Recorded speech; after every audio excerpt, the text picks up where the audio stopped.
What's up guys, Ivan Carranza here and welcome to Bass Tone Tuesday.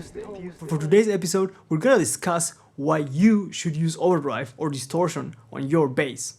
This is probably gonna be a two-part series that's gonna cover completely different kinds of music. And also today we're gonna discuss some of the basics and some of the principles on why you should use overdrive and all the effects of it. Now, I know a lot of people that say that they don't use overdrive or distortion, saturation at all on their bass, that they just play completely clean, that they hate distortion or overdrive, that it doesn't belong on bass guitar. But there's something pretty interesting, and that is that if you go on YouTube and you just search isolated bass track of some of your favorite songs, even like old soul or pop or funk songs, if you listen to the bass, it is pretty distorted, and even more distorted than you would expect. When you hear it in the context of the mix of the song, you don't hear that saturation, that overdrive, that breakup, but it is there, and it helps to glue the bass with the drums and the guitars and all the other instruments a bit better than having just a completely clean and naked signal. That happened in the past because you had, first of all, most of the amps were tube amplifiers, and when you push a tube amp, you get tube saturation, tube overdrive. You also had tape machines and mixing consoles that added saturation along the whole signal chain. And what saturation or overdrive does is that it brings up harmonics that makes the sound more pleasing, and also compresses the sound a little bit. So you're gonna get a more even tone across the whole range, making the bass fit better in a mix. Now, to demonstrate that, I have recorded a short sample of a track. I'm plugging my bass directly into my DI, and then without any EQ whatsoever, I'm recording it. And one version is gonna be completely clean, and for the other one, I'm gonna use a plugin to boost my input to get some drive happening, because I don't want to show any particular pedal, because some people might think, okay, it's only because of that pedal that it does that. I'm gonna do it on my computer, so we're gonna switch in a bit to my screen so you can see what I'm doing. But first, let me play that sample for you.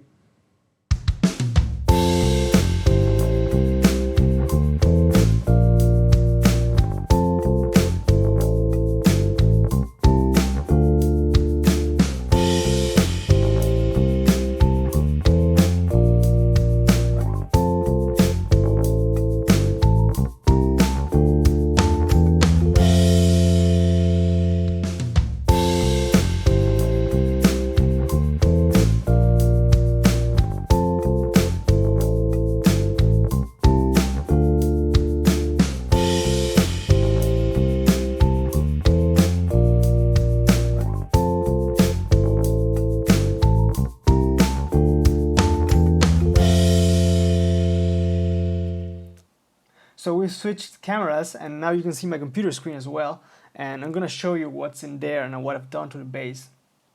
Here, this is my screen.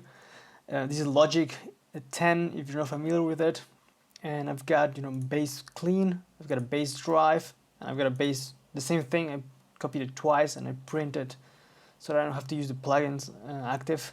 Got drums, percussion, keys, and this is the mic that I used to talk during the video.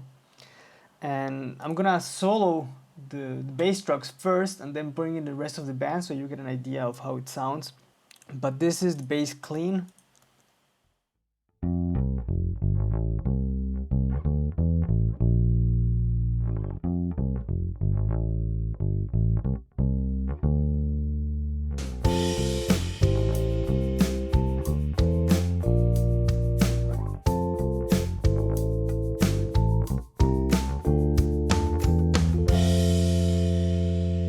The same thing with the drive.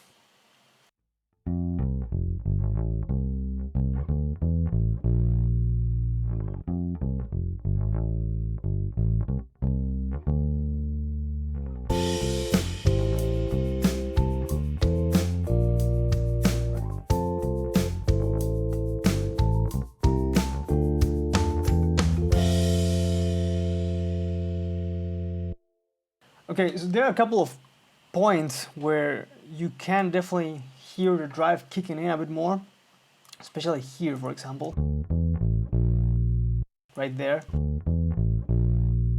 If I put the rest of the band, you don't even notice it.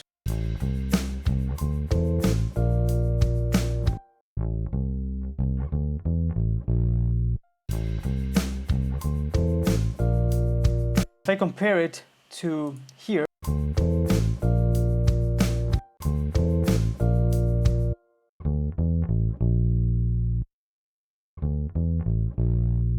and right out of the box, the drive version sounds definitely warmer.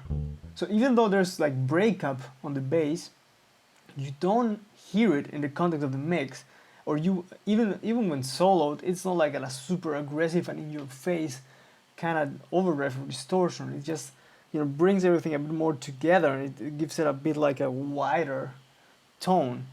So just to show you what I did to the bass, both tracks have the same plugin here. I just did a high pass and a low pass filter on both. The same thing, I just copy it. And on the drive bass, I had this tube preamp by Slate. So that is actually all I did to the bass, and from there on you can also add EQ and, you know, high pass it or low pass it in different frequencies to make it fit better.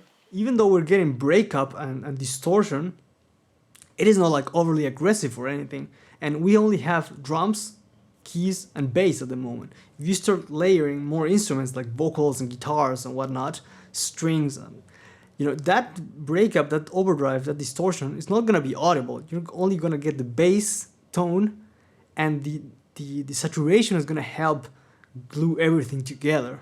I hope you guys found this helpful. Let me know in the comments down below if you use an overdriven tone or if you just play clean all the time. Also, don't forget to subscribe and hit the notification bell to stay up to date with the content that's coming to the channel. Let me know what you think in the comments, and I'll catch you guys on the next one. Take care.